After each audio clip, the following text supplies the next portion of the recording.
saudara-saudara yang dikasihi oleh Tuhan, kita bersyukur untuk hari yang baik yang Tuhan sediakan bagi kita untuk kita nikmati. Saudara-saudara yang kasih dalam Tuhan, hidup kita senantiasa menghadapi segala pergumulan yang tidak mudah yang seringkali kita jumpai. Namun kita bersyukur bahwa Tuhan, Dialah yang mengatur segala-galanya. Dan Dia bekerja untuk mendatangkan kebaikan bagi kita yang mengasihi Dia. Salam jumpa dalam program Tuhan adalah Gembalaku. Dari zaman ke zaman, saudara, manusia itu memiliki satu pergumulan, yaitu bagaimana manusia itu selalu ingin menentang kebenaran. Karena kebenaran itulah yang seringkali manusia pikir kebenaran itu menjadi sesuatu yang menghambat dia di dalam memiliki kebebasan. Saudara, manusia berpikir manusia bisa memberikan satu sumbangsih dalam kehidupan manusia tanpa kebenaran. Atau manusia ingin mengabaikan kebenaran itu. Sehingga hari ini kalau saudara menyaksikan, manusia menyimpulkan bahwa tidak ada kebenaran yang mutlak. Tiap-tiap orang mempunyai kebenarannya sendiri. Saudara, apapun pandangan manusia mengenai kebenaran, maka kebenaran itu tidak berubah. Dan kebenaran itu selalu menunjukkan bahwa kebenaran itulah yang menang atas segala sesuatu. Saudara tidak heran, kebenaran itu tidak berubah dan selalu menang. Karena Allah itu Allah yang benar. Dan Tuhan Yesus berkata, Dia adalah kebenaran itu. Dan Roh Kudus adalah roh kebenaran. Dan firman Tuhan adalah firman kebenaran. Saudara, kebenaran itu melekat kepada Allah itu sendiri. Sehingga tidak ada seorang makhluk atau manusia pun yang bisa berhasil menentang kebenaran itu. Oleh karena itu, saudara-saudara, sebagai orang percaya, marilah kita hidup di dalam kebenaran. Karena kebenaran itu berdiri teguh dan tidak sanggup dikalahkan oleh siapapun. Mari kita membaca firman Tuhan dari Yohanes pasal 19 ayat 1-15. Lalu Pilatus mengambil Yesus dan menyuruh orang menyesah Dia. Prajurit-prajurit menganyam sebuah mahkota duri dan menaruhnya di atas kepalanya. Mereka memakaikan Dia jubah ungu, dan sambil maju ke depan mereka berkata, "Salam, hai Raja orang Yahudi." Lalu mereka menampar mukanya. Pilatus keluar lagi dan berkata kepada mereka, "Lihatlah, aku membawa Dia keluar kepada kamu, supaya kamu tahu bahwa aku tidak mendapati kesalahan apapun padanya." Lalu Yesus keluar bermahkota duri dan berjubah ungu, maka kata Pilatus kepada mereka, "Lihatlah manusia itu." Ketika imam-imam kepala dan penjaga-penjaga itu melihat Dia, berteriaklah mereka, "Salibkan Dia, salibkan Dia." Kata Pilatus kepada mereka, "Ambil Dia dan salibkan Dia, sebab aku tidak mendapati kesalahan apapun padanya." Jawab orang-orang Yahudi itu kepadanya, "Kami mempunyai hukum dan menurut hukum itu, Ia harus mati, sebab Ia menganggap dirinya sebagai anak Allah." Ketika Pilatus mendengar perkataan itu, bertambah takutlah ia. Lalu ia masuk pula ke dalam gedung pengadilan dan berkata kepada Yesus, "Dari manakah asalmu?" Tetapi Yesus tidak memberi jawab kepadanya. Maka kata Pilatus kepadanya, "Tidakkah engkau mau bicara dengan aku? Tidakkah engkau tahu bahwa aku berkuasa untuk membebaskan engkau dan berkuasa juga untuk menyalibkan engkau?" Yesus menjawab, "Engkau tidak mempunyai kuasa apapun terhadap aku, jikalau kuasa itu tidak diberikan kepadamu dari atas. Sebab itu, Dia yang menyerahkan aku kepadamu lebih besar dosanya." Sejak itu, Pilatus berusaha untuk membebaskan Dia. Tetapi orang-orang Yahudi berteriak, "Jikalau engkau membebaskan Dia, engkau bukanlah sahabat Kaisar. Setiap orang yang menganggap dirinya sebagai raja, ia melawan Kaisar." Ketika Pilatus mendengar perkataan itu, ia menyuruh membawa Yesus keluar. Dan ia duduk di kursi pengadilan di tempat yang bernama Litos Trotos, dalam bahasa Ibrani Gabata. Hari itu ialah hari persiapan Paskah, kira-kira jam 12. Kata Pilatus kepada orang-orang Yahudi, "Inilah rajamu." Maka berteriaklah mereka, enyahkan dia, salibkan dia." Kata Pilatus kepada mereka, "Haruskah aku menyalibkan rajamu?" Jawab imam-imam kepala, "Kami tidak mempunyai raja selain daripada Kaisar." Saudara yang dikasihi oleh Tuhan, apa yang kita baca dari firman Tuhan ini, kita tahu bahwa Pilatus sebagai seorang yang berkuasa, dia tidak menemukan kesalahan apapun yang diperbuat oleh Tuhan Yesus. Dan dia berusaha melepaskan Tuhan Yesus. Namun Pilatus juga seorang yang berusaha menyenangkan orang banyak. Saudara, apakah dia berhasil dengan dua sikap ini? Maka saudara-saudara, apa yang dia perbuat adalah untuk menyenangkan orang banyak. Meskipun dia tahu Yesus tidak bersalah, maka dia meminta prajurit-prajurit Roma untuk melecehkan Tuhan Yesus. Tetapi pada saat yang sama, sebetulnya Pilatus sedang melecehkan bangsa Yahudi. Karena Pilatus selalu menyebut Yesus adalah raja orang Yahudi. Saudara, apa yang diperbuat oleh Pilatus kepada Yesus Kristus tidak dipahami oleh orang-orang Yahudi. Nah, saudara-saudara yang kasih dalam Tuhan, apakah pesan firman Tuhan yang kita bisa dapatkan dari bagian ini? Yang pertama, saudara, firman Tuhan ingin menegaskan kepada kita bahwa kebenaran itulah yang dapat memerdekakan kita.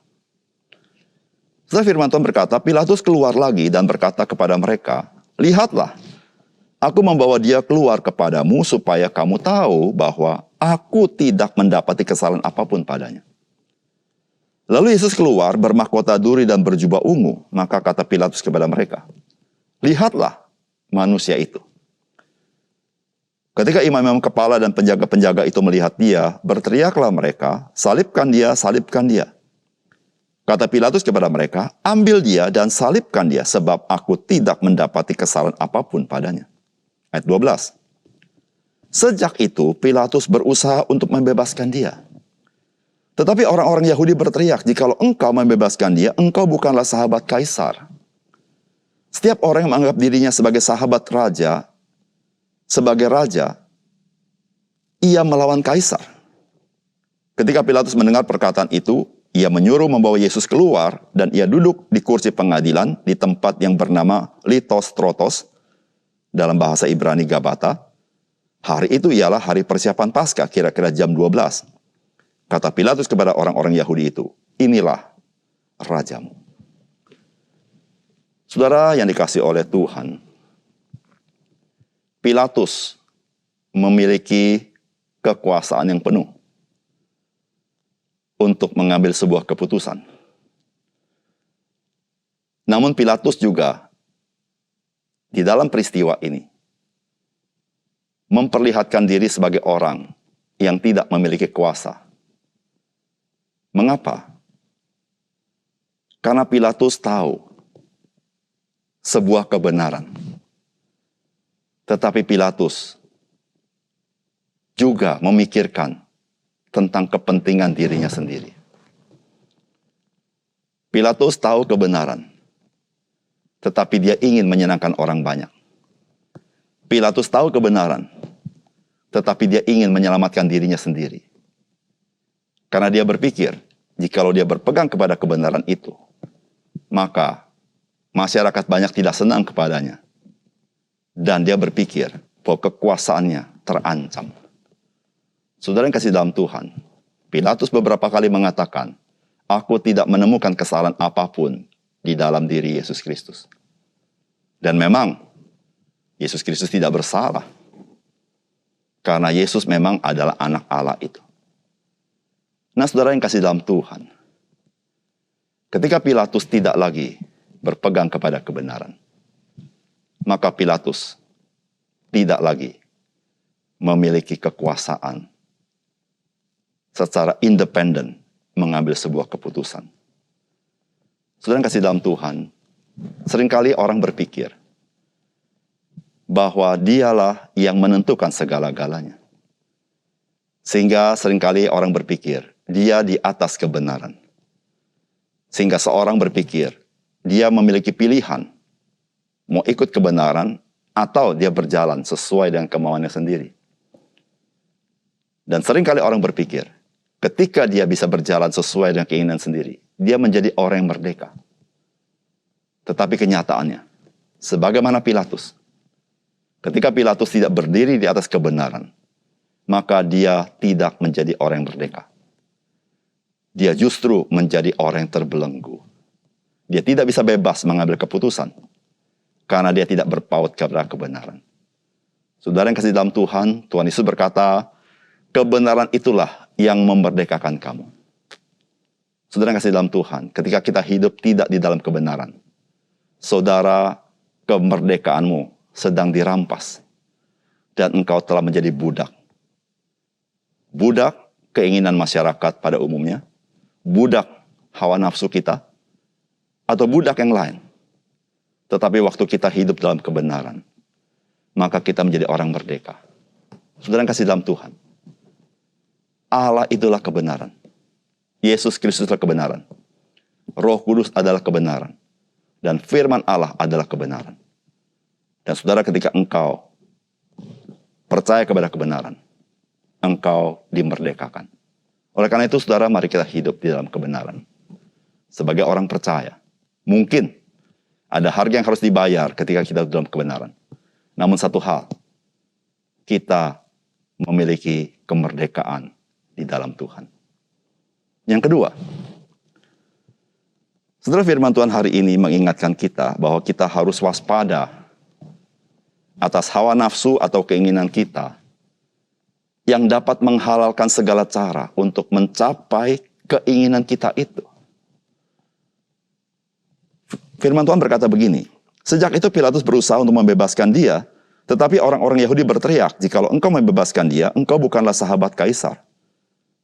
Setiap orang yang menganggap dirinya sebagai raja, ia melawan Kaisar.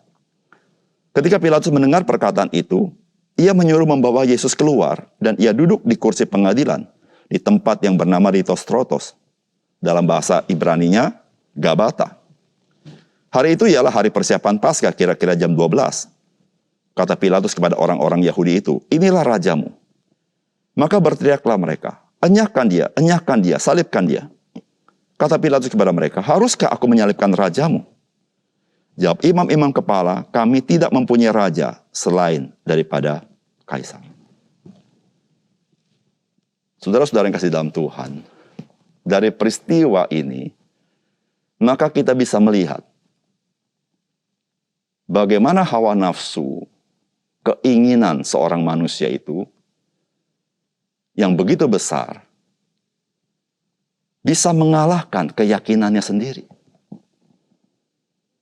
Saudara-saudara, orang-orang Yahudi tidak pernah mengakui Kaisar sebagai raja mereka. Karena bagi mereka, mereka adalah orang merdeka. Mereka tidak bisa tunduk kepada satu kekuasaan. Karena mereka percaya, raja mereka adalah Yehova. Dan raja mereka adalah Mesias. Namun dalam peristiwa ini, mereka mengatakan sesuatu yang sebaliknya. Itu mereka mengatakan bahwa kami tidak mempunyai raja selain daripada Kaisar. Saudara bisa bayangkan umat Tuhan yang sifatnya teosentris, yang rajanya adalah Tuhan itu sendiri. Dan mereka punya pengharapan raja mereka adalah Mesias itu sendiri. Dan mereka adalah orang merdeka. Meskipun mereka dijajah Roma, tapi mereka tetap berkata mereka orang merdeka. Mereka tidak tunduk kepada Kaisar. Tapi pada saat hawa nafsu mereka, keinginan mereka begitu meninggi, maka saudara-saudara, mereka menghalalkan segala cara. Ketika mereka mengatakan, kami tidak mempunyai raja selain daripada Kaisar, mereka sedang menyangkali keyakinan dan iman mereka. Atau dengan bahasa yang lebih keras, mereka sedang menyangkali Tuhan mereka. Saudara yang kasih dalam Tuhan, apa yang terjadi dengan orang-orang Yahudi ini? Sebuah peringatan bagi kita. Saudara, hawa nafsu kita, keinginan kita, kedagingan kita, bisa merebut tahta Tuhan dalam hidup kita. Kita bisa menurunkan Tuhan dari tahtanya. Karena kita menghalalkan segala cara. Oleh karena itu, saudara yang kasih dalam Tuhan, kita harus sangat waspada dengan hawa nafsu kita, keinginan kita, kedagingan kita. Karena itu dapat menggeser keyakinan kita, menggeser iman kita, menggeser kepercayaan kita. Karena hawa nafsu, keinginan, kedagingan, dia bekerja keras untuk mencapai apa yang dia inginkan. Oleh karena itu, saudara, mari kita hidup dekat dengan Tuhan, dipimpin Roh Kudus, sehingga manusia lama kita tidak lagi bertahta, tetapi kita hidup dalam manusia baru, karena Kristus yang bertahta di dalam hidup kita. Sehingga kita boleh menjadi orang-orang merdeka, tidak lagi di bawah belenggu dosa. Mari kita berdoa. Bapa surga, terima kasih untuk firman Tuhan yang menyadarkan kami. Ketika kami tidak berdiri atas kebenaran, kami menjadi budak. Kami tidak menjadi orang merdeka. Karena kami tahu ya Tuhan, dunia ini dengan segala macam pencobaan, dengan kuasa gelap, berusaha menipu kami. Bahwa kemerdekaan kami tergantung daripada kami lepas daripada kebenaran. Tapi sesungguhnya kami menjadi budaknya. Ya Tuhan, bantu kami menyadarkan diri kami bahwa kami tidak boleh dikuasai oleh hawa nafsu, keinginan, kedagingan kami, tapi kami harus dipimpin Roh Kudus. Sehingga kami tidak menghalalkan segala cara untuk mencapai kedagingan kami itu. Tuhan, tolong kami, biar Engkau tetap memimpin hidup kami, sehingga hidup kami suci, hidup kami benar, dan menyenangkan hati Tuhan. Terima kasih untuk firman-Mu Tuhan, dalam nama Tuhan Yesus kami berdoa. Amin.